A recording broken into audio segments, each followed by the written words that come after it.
Vinayaka enterprises in Guntur. అసలు ఏంటి అమ్మ బిజినెస్ మనల్ని చాలా చాలా దూరం తీసుకెళ్ళిపోయింది. అది ఎలా అయినా కానీ అంటే యాక్చువల్లీ నేను ఎవరైనా కానీ ఒక 4-5 కేసులు ట్యూబ్ లైట్లు అవి ఒక 2 కేసులు అవి 2 కేసులు అలా వేసుకుంటూ ఉంటాం. అయిపోయినామంటే మళ్ళీ కంపెనీకి ఆర్డర్ పెట్టుకోవడం కానీ లేకపోతే డైరెక్ట్ కూడా ఉన్నా కానీ ఒక 5-6 కేసులు లేకపోతే 10 కేసులు అలా పెట్టుకుంటూ ఉంటాము. బట్ కానీ ₹1-2 తగ్గుతుంది అన్నప్పుడు సరే ఎంత స్కీమ్ ఉంది అంటే ఒక 10,000 ట్యూబ్ లైట్లు కొంటే ₹1 తగ్గిద్ది అన్నప్పుడు ఆ స్కీమ్ మొత్తం ఒక 1 మంత్లో చేయాలంటే ఎలా ఆ స్కీమ్ చేస్తే ఆ వాల్యూ వచ్చింది. ఆలోచించి డబ్బులుండి ఏం చేయాలన్నప్పుడు బిజినెస్లో మా ఎగ్జైట్మెంట్ ఏమో ఫిక్స్ అయిపోవడమే.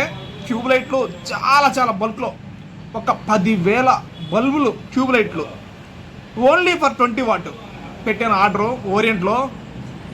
అది ఆ స్టాక్ వచ్చిన తర్వాత ఏంట్రా ఎన్ని రోజులకు అమ్మాలంటే కానీ దాన్ని వచ్చిన తర్వాత ₹1-2 పెట్టుకొని మార్కెట్లో లేపేదాన్ని. అంటే నా కాన్ఫిడెన్స్ ఏంటంటే ఈ ఓరియంట్ బల్బులో ఐసాఫ్ట్ టెక్నాలజీ అనేసి చాలా కంపెనీల్లో ఇలా రాదు. అంటే కళ్ళకి ఎక్కువ ట్రస్ అయ్యే విధంగా ఉండదు, కళ్ళు అలిసిపోయే విధంగా.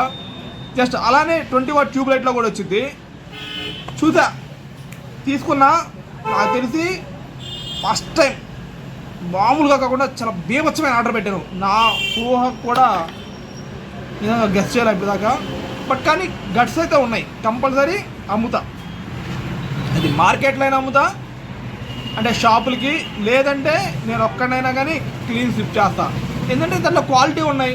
జస్ట్ నాకు తెలిసి ఈ ఆప్షన్ ఉంది. మీకు ఎవరికైనా సెల్లర్లో పార్కింగ్ బల్బులు కానీ మీ ఇంట్లో కానీ ఏదైనా బల్బ్ పోయింది అంటే కంపల్సరీ మీకు ఓరియంట్ గుర్తు రావాలి. ఎందుకంటే లేదంటే ఏ కంపెనీ అయినా మీరు ఆ షాప్లో చూడండి ఐసాఫ్ట్ అనేది ఎక్కడైనా రాసున్నా కానీ అక్కడ తీసుకోండి. లేదంటే కంపల్సరీ ఇలాంటివి అడిగి తీసుకోండి. గుంటూరులో ఉంటే కంపల్సరీ నన్ను కాంటాక్ట్ అవ్వండి. బయట అయినా కానీ మీకు ఎక్కువ బల్బులు 10 బల్బులు కావాలన్నా కానీ నేను ట్రాన్స్పోర్ట్ చేస్తాను. ట్యూబ్ లైట్లు కూడా ఎల్ఈడి ట్యూబ్ లైట్లో కూడా సేమ్ ఇలానే ఐసాఫ్ట్ వస్తుంది. కంపల్సరీ రాండి మా షాప్కి, మంచి ప్రోడక్ట్ తీసుకెళ్ళండి. Vinayaka enterprises in Guntur bulk అమౌంట్లో ఆర్డర్ పెట్టాను. చూద్దాం ఫ్యూచర్ చూద్దాం.